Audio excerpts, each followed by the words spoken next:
আল্লাহ সুবহানাহু ওয়া তাআলা তার প্যারা হাবিবের শানে আয়াতে কারিমা নাযিল করে ঘোষণা করে দেন, ওয়া রাফা'না লাকা যিকরাক, হাবিব আপনার সম্মান, আপনার ইজ্জত, আপনার রাফাত, আপনার শওকত আমি আল্লাহ সুবহানাহু ওয়া তাআলা আরশ চুম্বি করে দিয়েছি। সুবহানাল্লাহ। আমার নবী বিশ্ব মানবতার মুক্তির দূত, আকায়ে নামদার সরওয়ারে কায়নাত মুহাম্মদ সাল্লাল্লাহু আলাইহি ওয়াসাল্লামের ইজ্জত সম্মান আল্লাহ সুবহানাহু ওয়া তাআলা আরশ চুম্বি করে দিয়েছেন। সুবহানাল্লাহ। সেই নবীর শানে হাদিসে কুদসিতে একটি বর্ণনা এসেছে, নবী করিম সাল্লাল্লাহু আলাইহি ওয়াসাল্লামের এমন ইজ্জত দিয়েছেন, দুনিয়াতে সহ আখিরাতে, কবরে, ফুলসিরাতে, মিজানে, কি আরশে আজিমে যেখানে আল্লাহর নাম সঙ্গে তার প্যারা হাবিব মুহাম্মদুর রাসূলুল্লাহর নাম রেখেছেন। সুবহানাল্লাহ। কি আযানে, কি ইকামতে, কি দুরুদে, কি সালামে, কি জিকিরে, কি ফিকিরে যেখানে আল্লাহর নাম সেখানেই মুহাম্মদুর রাসূলুল্লাহর নাম। সুবহানাল্লাহ। আরশে মাকতুবায় লেখা মুহাম্মদুর রাসূলুল্লাহ সাল্লাল্লাহু আলাইহি সাল্লামের নাম আল্লাহ তাআলার কাছে। সুবহানাল্লাহ। হযরত আদম বলেন, আমার মাটির দেহের মধ্যে আল্লাহ পাক যখন রূহটা ফুঁকে দিলেন, ফারাফাতু রাসি ফারাআইতু আলা কওয়াইমি আরশি মাকতুবান লা ইলাহা ইল্লাল্লাহ মুহাম্মাদুর রাসূলুল্লাহ সাল্লাল্লাহু আলাইহি সাল্লাম। বাবা আদম বলেন, আমি যখন মাটির দেহের মধ্যে রূহটা পেলাম, সঙ্গে সঙ্গে আমি অবনত সিজদার মধ্যে পড়ে থাকলাম। সিজদা থেকে মাথাটা উঠে দেখি আরশে মাকতুবায় আল্লাহ তাআলার সঙ্গে মুহাম্মদুর রাসূলুল্লাহর নাম। সুবহানাল্লাহ। এজন্য আল্লাহ বলেছেন, ইযা যুকিরতু যুকিরতা মাই, হাবিব কি আযানে, কি ইকামতে, কি দুরুদে, কি সালামে, কি জিকিরে, কি ফিকিরে, কি নামাজে, কি তাশাহুদে, কি জান্নাতে, কি কবরে যেখানে আমি আল্লাহ তাআলার নাম সেখানে মুহাম্মদুর রাসূলুল্লাহর নাম। সুবহানাল্লাহ। সেই নবী কেমন রাসূল ছিলেন! সুবহানাল্লাহ। যার নূরানি চেহারা এক নজর দেখার জন্য সাহাবায়ে কেরামগণ সারাক্ষণ পাগল হয়ে থাকতেন। সুবহানাল্লাহ। আমার নবীকে যে একবার দেখতেন শুধু তাকাইই থাকতেন। সুবহানাল্লাহ। যে রাস্তা দিয়ে হেঁটে যেত সে দাঁড়িয়ে রাসূলুল্লাহকে দেখতে থাকতো। সুবহানাল্লাহ। সহিহ আল বুখারী দ্বিতীয় খণ্ড 910 পৃষ্ঠার হাদিস, আমার নবী যখন হাত তুলে দোয়া করতেন, আল্লাহর হাবিব যখন হাত তুলতেন, হাত্তা রাআইতা বায়াদা ইবতাইহি, নূর নবী মুহাম্মদ সাল্লাল্লাহু আলাইহি ওয়াসাল্লামের বগলের নিচ থেকে নূর চমকাতো। সুবহানাল্লাহ।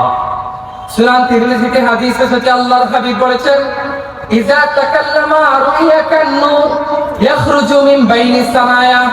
আল্লাহর হাবিব যখন হাসতেন, নবীজির সামনের দুই দাঁতের মধ্যখান থেকে নূর চমকাতো। সুবহানাল্লাহ। আমার নবী কেমন রাসূল ছিলেন! দুজাহানের বাদশা, যিনি হা বললে আল্লাহ পাক সঙ্গে সঙ্গে হালাল করে দিয়েছেন। সুবহানাল্লাহ। আমার নবী যা অপছন্দ করেছেন আল্লাহ পাক তা হারাম করে দিয়েছেন। সুবহানাল্লাহ। সেই দুজাহানের বাদশা মুহাম্মদুর রাসূলুল্লাহ সাল্লাল্লাহু আলাইহি সাল্লাম, যার হাতের ইশারায় রাসূল করিম সাল্লাল্লাহু আলাইহি সাল্লামের চাচাতো ভাইকে আল্লাহ পাক সুবহানাহু ওয়া তাআলা পুরো কুরআন কারীমের তাফসীর সহ তার অন্তরে রেকর্ড করে দিয়েছেন। সুবহানাল্লাহ। আব্দুল্লাহ বিন আব্বাস বলেন, আমি একদিন রাসূল করিম সাল্লাল্লাহু আলাইহি সাল্লাম ওযু করার মুহূর্তে পানি নিয়ে দাঁড়ালাম। নবীজি আমাকে দেখে এতই খুশি হলেন, বুখারীতে হাদিস এসেছে, ফাদাম্মানি রাসূলুল্লাহ সাল্লাল্লাহু আলাইহি ওয়াসাল্লাম ফাকালা আল্লাহুম্মা আল্লিমহুম তাওয়িলি। নূর নবী আমাকে উনার সিনার সঙ্গে সিনা লাগালেন। অন্য বর্ণনা এসেছে, আপন হাত দ্বারা আমার সিনার মধ্যে একটা চাপড় দিলেন। সুবহানাল্লাহ। হাদিস সাক্ষী, রাসূল করিম সাল্লাল্লাহু আলাইহি সাল্লামের নূরের ছোঁয়া লাগার সঙ্গে সঙ্গে আব্দুল্লাহ বিন আব্বাসের সিনায় আল্লাহ পাক 30 পারা কোরআন কারীম ব্যাখ্যা সহ রেকর্ড করে দিলেন। সুবহানাল্লাহ। আমার নবী রাস্তা দিয়ে হাঁটলে কবরের ভিতরে কি হচ্ছে তা দেখতে পেতেন। সুবহানাল্লাহ। আল্লাহর হাবিব একদিন রাস্তা দিয়ে হাঁটতেছেন, হঠাৎ রাসূল করিম সাল্লাল্লাহু আলাইহি সাল্লাম এক রাস্তার মধ্যে গিয়ে দাঁড়ালেন, সঙ্গে দুটি কবর রাসূল করিম সাল্লাল্লাহু আলাইহি সাল্লাম সেখানে গিয়ে দাঁড়ালেন। সাহাবায়ে কেরাম বললেন, ইয়া রাসূলুল্লাহ, ইয়া হাবিবাল্লাহ, কি জন্য কবরের পাশে দাঁড়ালেন? আল্লাহর হাবিব জবাব দিলেন, দুই কবরে আযাব হচ্ছে। সুবহানাল্লাহ। নবীজি দেখতে পেলেন। আল্লাহু আকবার। নবীজি বললেন, এক কবরে আযাব হচ্ছে, লোকটা প্রস্রাব করে, ঠিক মতো ঢিলা কুলুপ ব্যবহার করতো না, নামাজে দাঁড়িয়ে যেত, এজন্য আযাব হচ্ছে। আরেকজন ছিল গীবতখোর, সে গীবত করতো, মানুষের কথা বলতে থাকতো, এজন্য দুটি কবরে আযাব হচ্ছে। আল্লাহর হাবিব বললেন, আমার উম্মতের কবরে আযাব হচ্ছে, আমি রাস্তা দিয়ে পাশ দিয়ে হেঁটে যাব, তা হতে পারে না। সুবহানাল্লাহ। আল্লাহর হাবিব সাহাবায়ে কেরামদেরকে ডেকে বললেন, সাহাবায়ে কেরামরা শোনো, একটা খেজুরের ডাল নিয়ে আসো। আল্লাহর হাবিব খেজুরের ডালটাকে দুই অংশ করে দুই কবরে গেঁথে দিলেন। হাদিস সাক্ষী, নবীজি নূরের হাতের ছোঁয়া লাগার সঙ্গে সঙ্গে দুই কবরের আযাবকে আল্লাহ পাক মাফ করে দিলেন। সুবহানাল্লাহ।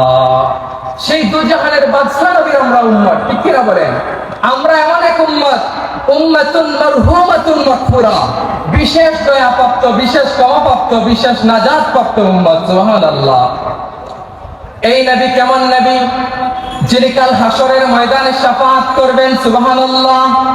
নবীজি ইরশাদ করেছেন, আবু দাউদের হাদিস, শাফাআতি লিআহলিল কাবাইরি মিন উম্মতি, আমি রাসূল কাল হাসরের ময়দানে আমি প্যারা হাবিবের উম্মতদেরকে শাফাআত করে করে জান্নাতীদের কাতারে নিয়ে পৌঁছাবো। সুবহানাল্লাহ।